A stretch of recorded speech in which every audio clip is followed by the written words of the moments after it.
Hoy en nuestros versus, nuestros enemigos íntimos de la historia, tenemos uno de esos enfrentamientos tristes, agrios, que se dieron en el siglo XX. Uno de los casos judiciales más populares de la historia.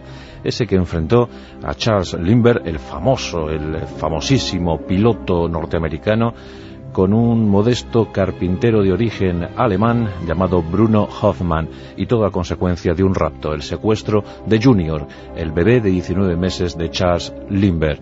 Un hecho terrible, como contaremos a continuación.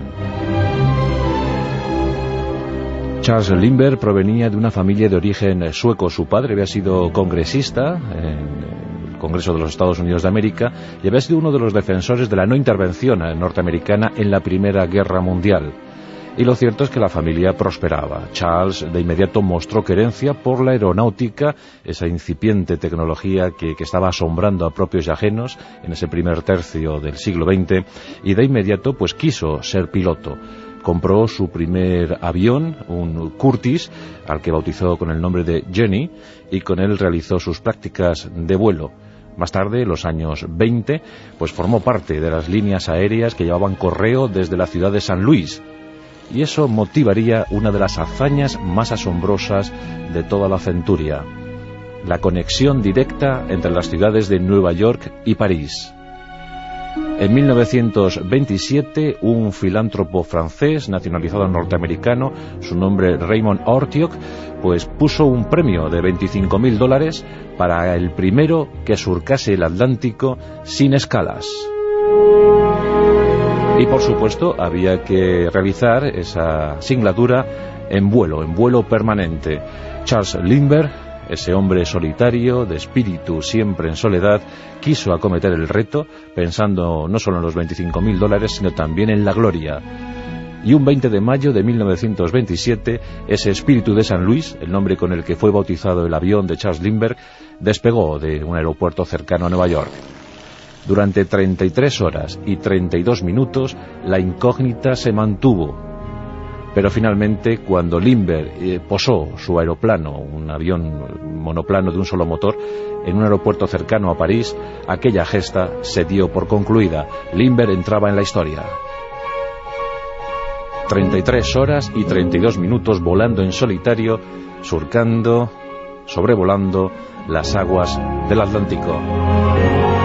Era, desde luego, un gran gesto, una hazaña que popularizó la figura de Lindbergh. Nombrado coronel, desde luego su personalidad, su forma de ser, su carácter, pues fue conocido todo esto, pues no solo en Estados Unidos, sino internacionalmente. El gran héroe del momento, Charles Lindbergh, su espíritu de San Luis. Y claro, esa alegría se tornó en desgracia cuando tanta fama, tanta popularidad, tanto ascendiente sobre los demás, pues provocó que unos desalmados raptasen a su hijo el 1 de marzo de 1932. Lindbergh se encontraba en la cresta de su momento, de su gloria, y tuvo que asumir la pérdida de su pequeño hijo. 19 meses de edad, un bebé. Charles, le llamaban familiarmente Junior, y pronto tuvieron que fiarse de notas manuscritas con un montón de faltas de ortografía, muy rudo el texto, pero era la única pista fiable, una pista en la que los captores solicitaban $50.000 como rescate para devolver con vida, sano y salvo, al pequeño. Lindbergh quiso llevar personalmente las averiguaciones y las investigaciones sobre el rapto de su hijo. No pocos se acercaron a él en el intento de ayudar al personaje afamado, al personaje querido por todos, y tras algunas intentonas, finalmente en un cementerio se depositaron esos $50.000, aunque, como digo, la fatalidad acudió a la cita con Lindbergh, y al poco se descubrió el cadáver de un niño. Todos dijeron de inmediato que ese niño era Junior. Lindbergh y su esposa quedaron apesadumbrados. Y también hay que decir que Lindbergh, coronel como era, y bueno, pues alguien un poco soberbio, quiso manejar tanto y de forma tan férrea esas investigaciones que la policía quedó condicionada de inmediato por la aureola famosa del personaje que tenían enfrente. Un año después, en 1933, un humilde carpintero de origen alemán llamado Bruno Hoffmann fue detenido cuando intentaba cambiar un billete de $10 marcado previamente, porque hay que decir que esos $50.000 fueron marcados para luego seguirles la pista. Bueno, pues este carpintero tenía ese dólar, o sea, ese billete de $10 marcado, y tras ser detenido, la posterior investigación y el escrutinio de los almacenes de la casa donde trabajaba y vivía este hombre, pues dieron como resultado la aparición de otros $14.000 del botín.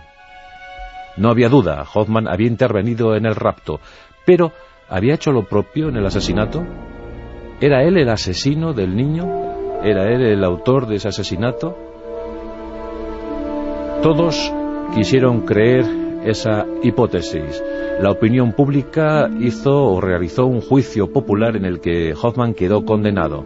Las investigaciones fueron pues muy aparatosas. No había experiencia en el FBI, en la policía, para estos casos de secuestro de niños de famosos, y bueno, fue todo un desbarajuste, un hecho sin igual, no había parangón, y Lindbergh decidió por su cuenta que Hoffmann era culpable. Todos, en realidad, decidieron, fiscales incluidos, jueces, que Hoffmann era el culpable del asesinato.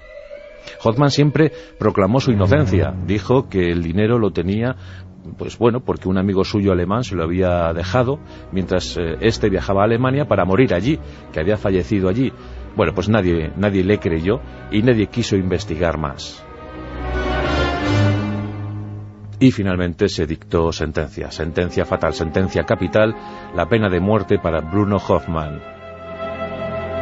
El carpintero fue conducido el 3 de abril de 1936 a la silla eléctrica, lugar en el que falleció víctima de una terrible descarga.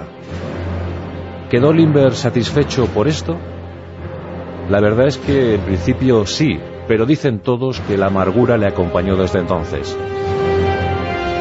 Y es que es presumible pensar que los verdaderos autores de aquel asesinato quedaron impunes y que Hoffmann fue un simple cómplice que estuvo en el lugar inoportuno, en situación ciertamente embarazosa, y que le cayó, como decían en el argot policial, le cayó el marrón.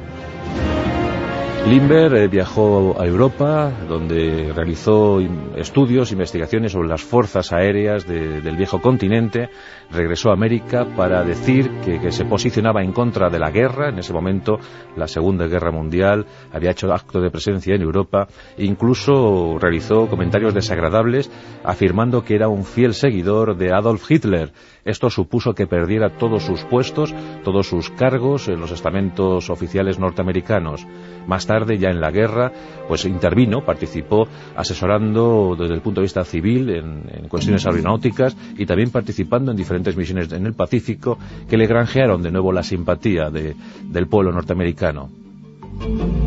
Una de sus obras literarias fue merecedora del premio Pulitzer en los años 50.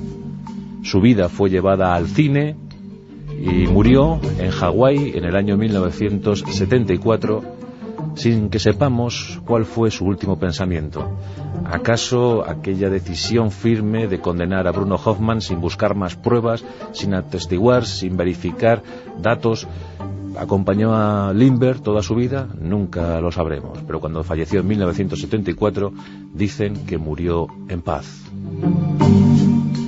Todo este asunto del secuestro de Junior y el posterior juicio, la sentencia a muerte de Hoffmann, pues posibilitó que se creasen leyes. Una de las leyes llevó el nombre del propio Lindbergh, la ley Lindbergh, para pues intentar ser un poco más justos, intentar mediar de mejor manera en este tipo de secuestros a los que la policía norteamericana estaba poco acostumbrada.